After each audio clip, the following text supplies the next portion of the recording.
live in interesting times, don't we? It's August of 2025 and climate lockdowns have begun in Canada, in eastern Canada specifically. And there are those who will be surprised by these eventualities when a lot of us, even in 2020, were sending up the signal flares, sending up alerts before our accounts were censored and hacked and shut down and removed from your favorite social media platform, that these pandemic lockdowns were a prelude to climate lockdowns. And the year that we were reporting and suggesting and alerting and warning and making people aware of that these things would likely start playing out was 2025. Because in 2020, there was plenty of information and manufactured agendas or otherwise wherein the whole pandemic was a 2020 to 2025 orchestration, operation, psychological warfare and the like. And right on schedule, we see an uptick in climate arson. Fires started at the perfect time of the year, at the driest moments, when the weather patterns are exactly perfect, when the winds are about to kick in. Fires are magically started in places usually where they don't burn, or they're left alone to burn because of many reasons. And I explored this in a Luke's Colloquy chat, which you are more than welcome to read and look into, just to get a little more perspective on how wildfires may happen and the other complexities of that whole story that most people are probably not aware of or won't bother thinking about, because you're going to see the headlines, you'll see the climate-driven narratives, and that's as far as you're going to bother to look, which is pretty sad, because that only perpetuates ignorance, blindness, and being oblivious and complacent with the policies and laws and these now climate lockdowns that will continue across the country, of course. If not this year, it'll be next year. But they're already setting the precedent, already normalizing this nonsense in places where it's a non-issue. Because it is a non-issue. It's not humans that are going out there who care and love nature and love spending time out in the woods who are starting these fires. It's people who are paid to. It's activists who don't know any better. Whatever. Operatives. There's no conspiracy theory there. It is happening. A lot of these people have been caught. Many won't. And it doesn't even require people to go physically to a location. Obviously, there are ways to remotely do these things. And while that might sound a little crazy and conspiratorial and paranoid, if you were to look into it, you'd find these things were true. On the other side of that equation is our capacity and capabilities of quickly and easily suppressing fires, should we choose to. We have the capacity and the capability of cloud seeding. We could cause it to rain, and heavily if we wanted to, wherever and whenever we wanted to. We could probably suppress or modify wind patterns if we wanted to. We could stop spraying glyphosate and other chemicals all over the fucking forest so that they wouldn't go up like a tinderbox if we wanted to. In Ontario right now, I believe it's North Bay, dousing it with glyphosate. Why? Because there's a bug problem? Bullshit. If there's a bug problem, there's other reasons. There's many other details. There's complexity. Nature is never wrong. So, what's the real reason, if there's a bug problem or otherwise, that you have to kill all of them instead of remediating certain issues or getting your industries out of there that are causing the problems, etc., etc. It is far more complex than the story being pushed out by the shills and the PR firms and the government reps and such. It is far more complex and at the same time far simpler, because we know there's a bigger agenda at play here. We know there's a very anti-human Fabian socialist agenda at play, especially in Canada. And these things were initiated by the likes of Trudeau Sr. decades ago. And they were continued and exacerbated by Junior over the last decade, who has now disappeared from the face of the earth because he did his job as he was hired, groomed, and installed to do. And now we see the next phase of it being rolled out. And why anyone would be surprised is amusing, because not that I know everything and that I'm as informed as I could be on these things, but plenty of people in my line of thinking who do a lot better and more thorough research have been presenting and warning about these things for the last 5 years and far longer. So this isn't a surprise to anyone who's got the eyes to see and the ears to hear. So as ever, it's up to you how you're going to interpret these things. It's up to you how you're going to reconcile with the fear-mongering messaging, the propaganda that is only going to continue, and if not be ramped up and become a little more clever or insidious, because the language is triggering, it's emotionally charged.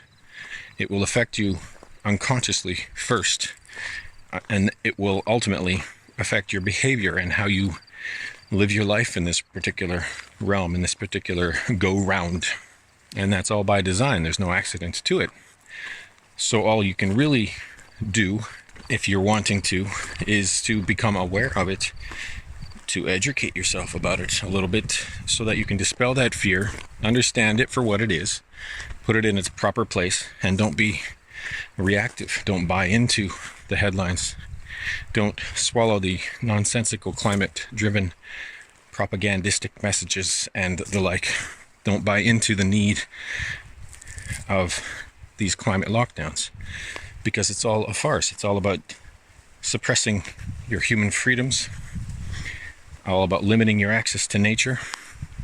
And of course, concurrently, they're starting to phase in the limitations on guns and the like too. And I don't really have an opinion on that. I don't own any guns. I've never needed to. But again, it's the principle of the thing, isn't it? You have to look at the bigger picture and why they're very subtly squeezing out these freedoms of being able to use weapons on public lands, which will only eventually transfer over to private lands, which will only ever eventually mean that nobody can be armed, save the people in the uniforms with the badges and the helmets and the bulletproof vests. If you are afraid, if you are worried, if you are anxious about these things, number one, consider where you're getting your information. Number two, consider how often you're exposing yourself to that particular information. Number three, is that information based on truth? Number four, are you willing to look into it to verify any of it? Or are you just going to rely on the sensationalism, the freaky graphics, the ominous and impressive photographs and videos, which may or may not be related to the event that they're even talking about, which may or may not be true, which could be entirely AI generated things?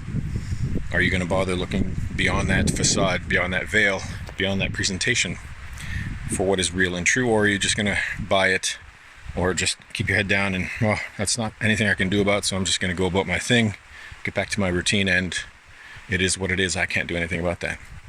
Perfectly fine either way. But if you're feeling that fear, anxiety, and that worry, that's a signal. That's information. That's data. That could be something you should consider, because it is affecting you, whether or not you admit it. It is altering your chemistry. It is affecting your nervous system. It is accumulating in your body.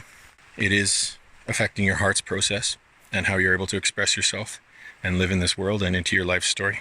It is affecting you, whether you acknowledge it or not. So I think it's wiser and more fruitful and productive and empowering to consider that it should be acknowledged, but it also should be dispelled, and it should be put in its proper place as, however you want to label it. I would label it psychological warfare. I would label it spiritual warfare.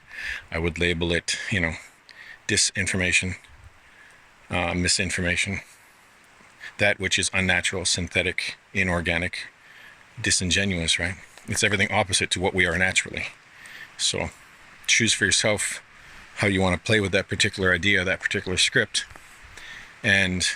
or choose to do nothing, and that's fine. Just carry on. Keep calm and carry on, as it were. And any of these, wildfire events, especially the ones that get national, even international coverage, should likely raise a lot of questions for you. Why aren't they pouncing on these things early and immediately? And if they aren't, what's missing? Why aren't there more planes? Why aren't there more people in the industry, in the institution that is the firefighting, forest fires, or what have you?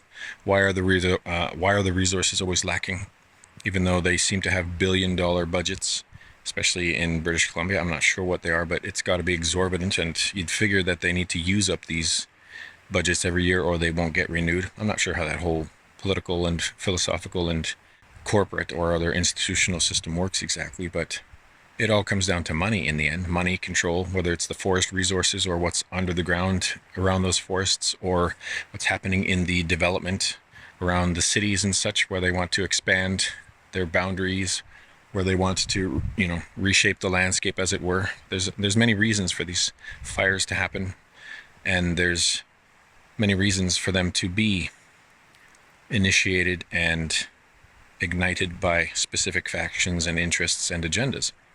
And some of them, sure, are nature causes them, lightning and otherwise. And as I was alluding to the chat that I had, there's a discourse I had with GPT about this, and reasons why certain areas will have a lot more fuel and will go up a lot more aggressively and quickly, and transferring to the crowns and spread across an entire mountain within days and over and down into cities and valleys.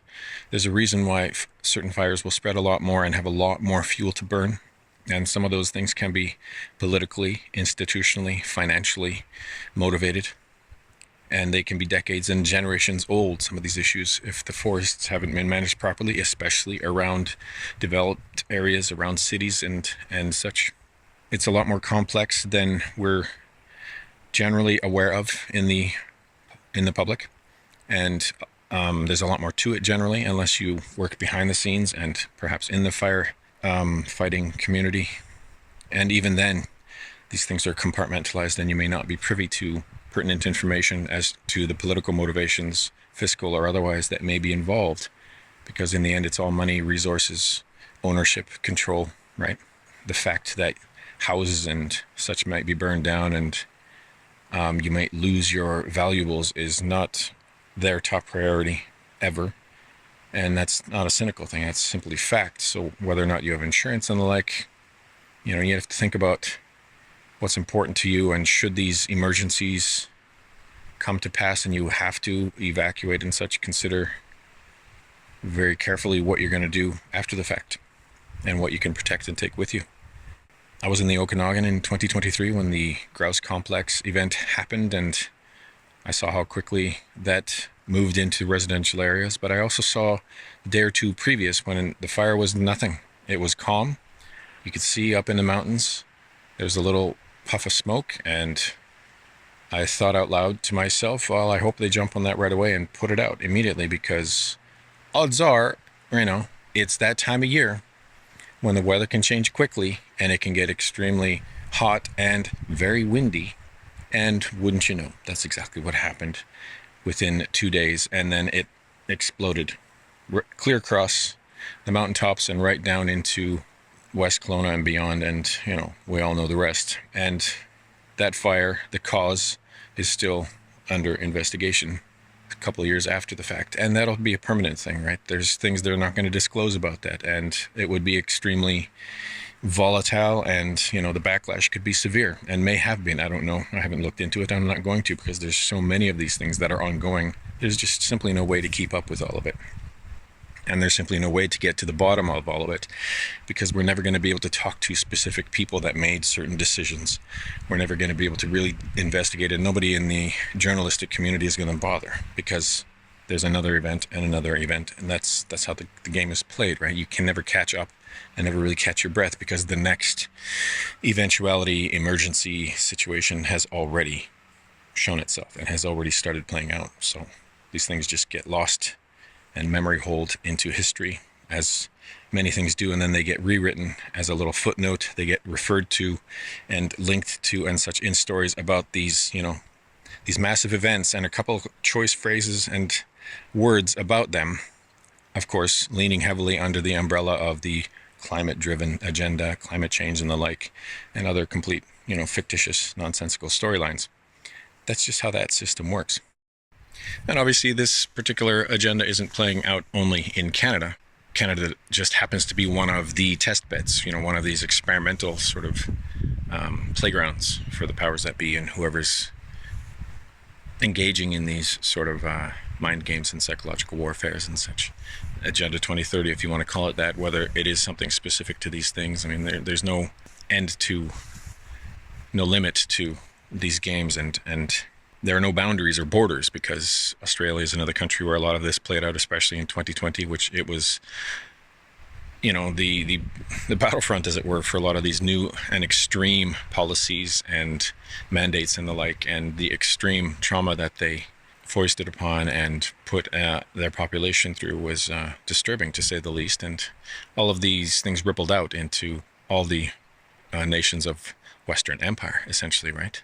And it was all carefully curated and coded, structured in such a way relevant to each particular society, to each particular culture and their propensities and fallibilities, weak spots, blind spots, as it were, right? It was curated, the language, everything was specifically manipulated in such a way to have to be the most effective for whatever the agenda was to be in that particular nation, which was to, suppress our better knowing, to suppress our humanity, to isolate, divide, separate, to terrify and traumatize, and to, of course, steal resources, to put in certain policies in the background to, maneuver and install certain policies and programs that we're only now becoming aware of, or may never become aware of, because we were so distracted by what was in our faces and what was being pounded into our hearts and minds through the propaganda and the messaging, right? And that's just how it works. It uses these big, shiny, and terrifying things. Look over here, while what's going on over there? And then you have, the next politician installed, like the carnies and the like, and the minions that come in to follow to carry on that next phase of the agenda, as they are playing out now. And as we're seeing, climate lockdowns. So it's not so much that you can get away from it. There's probably going to be more and more people that are going to want to leave this country, this service corporation known as Canada. But where do you go? The fingers of these machinations reach across the realm. So you have to be careful and, try and inform and educate yourself as much as possible before making that leap, because there's nowhere that they're not going to have some sort of influence. But places like Canada are particularly important to the agenda because of its, physical, geographical location, the sheer vast resources available here, and politically, geopolitically, its location between Western Empire and Eastern Empire and the like, and on and on. There's many reasons that we're not privy to and aware of, and will never fully understand, because it's so far above our pay grade, right? It's so far beyond our comprehension here on the ground level, where most of us tend to live out our lives with our careers, vocations, family lives, and the things that keep us occupied for a lifetime, right? We're never going to be able to conceive of the perspectives and the agendas and the priorities and values of these types of controlling factors and the like. We only can really assess it, react, educate ourselves as best we can, and decide individually what we're going to do about it and how we want to play out and how we want to engage with it or limit our exposure to it. And there are hundreds of nations that you could consider moving to, and there are those that would say, move to where you're treated best. And of course that requires resources, financially and otherwise, to be able to uproot, to move somewhere else where things might be a little less volatile, a little less politically charged, a little less psychotic and psychopathic from the powers that be, the controllers and the service corporations, and whoever's telling them what to do in their particular country.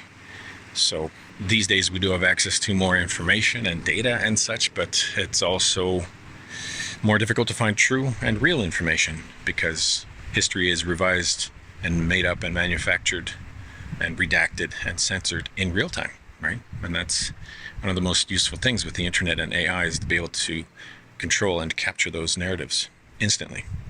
So you have to be discerning and really exercise and develop that muscle of discernment to see through the facade and the cover stories. But as ever, the whole point of me trying to express these ideas and to dig down to the principles and what is underlying these particular systemic machinations and how the story and narrative is playing out and being presented to you is that you have to realign again with what is real and true and start living from the inside out, because these stories, these narratives are going to keep coming at you from different angles and, you know, imposing and offering different ideas from different angles, and some of them are going to be difficult to contend with and reconcile, and you're going to try to set them aside or defer them or delay doing anything about it. You're going to try to distract yourself with life and work and food and substances and relationships and whatever it might be. Good luck. If that works for you, carry on.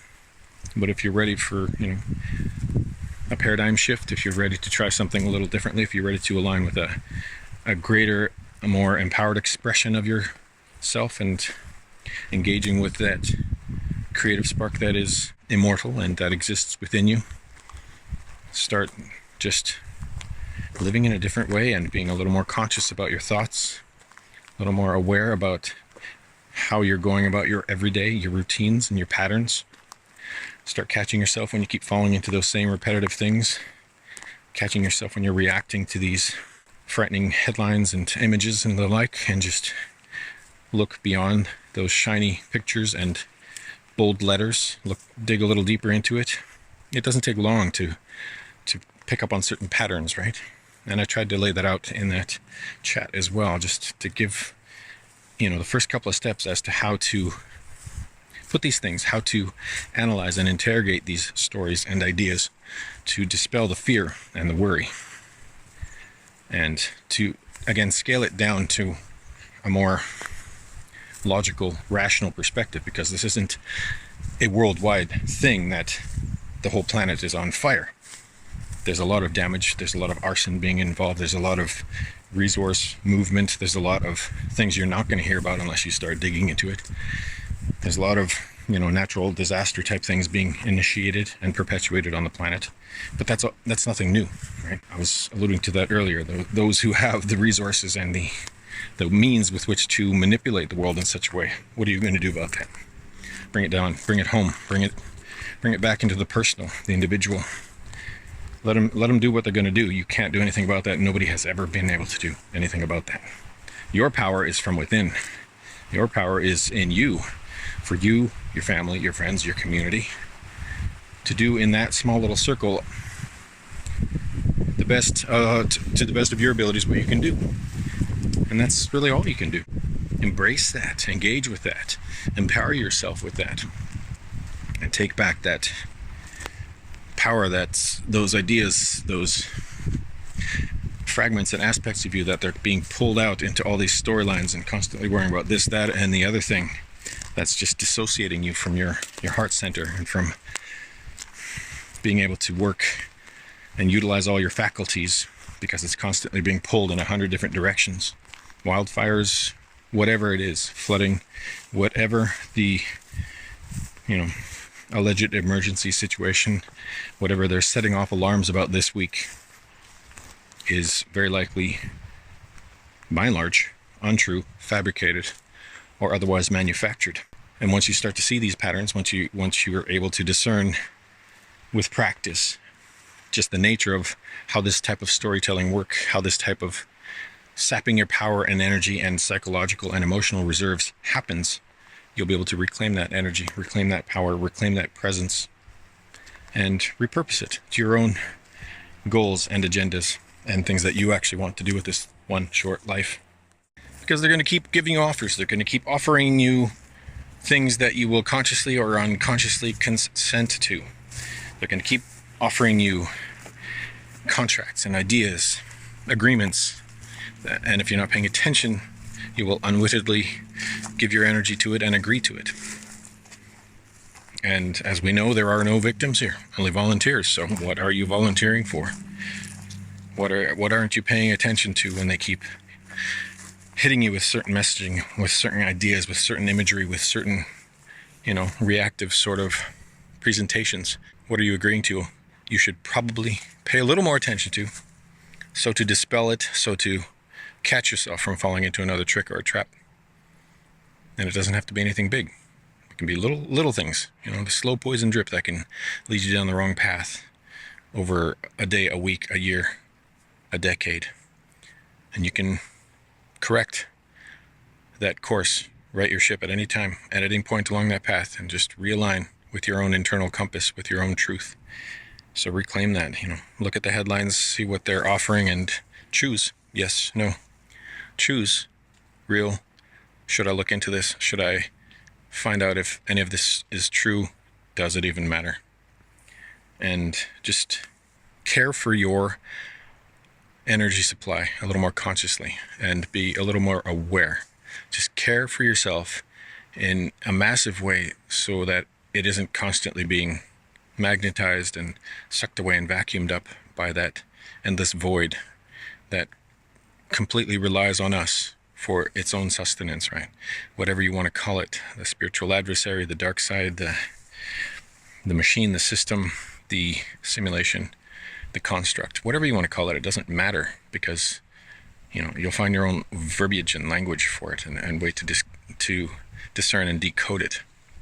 The point is to reclaim that energy and to stop unwittingly and unconsciously giving it away for free and simply agreeing and going along to get along. That's the easy way out, and that's fine. Again, no judgment either way, because the days are going to go, the weeks are going to go, the years are going to go, regardless of what you decide and whether or not you choose to be more aware of these things or not. The point is that if you're feeling constantly stressed, worried, anxious, drained, fatigued, and isolated or frustrated or otherwise emotionally about it in any way, either do something, get involved, to get active, or reframe it. Reframe it to reclaim it. Climate lockdowns are a farce. They're unnecessary. And it's a manufactured narrative. It's a manufactured crisis. That's pretty much all you need to know. Have a good one. It's been coming down every other day, but they tell me we are in drought season. That's not my story, not my reality. No matter what you force my eyes to see, and the sky is falling right on top of me, but they tell me it's for the greater good.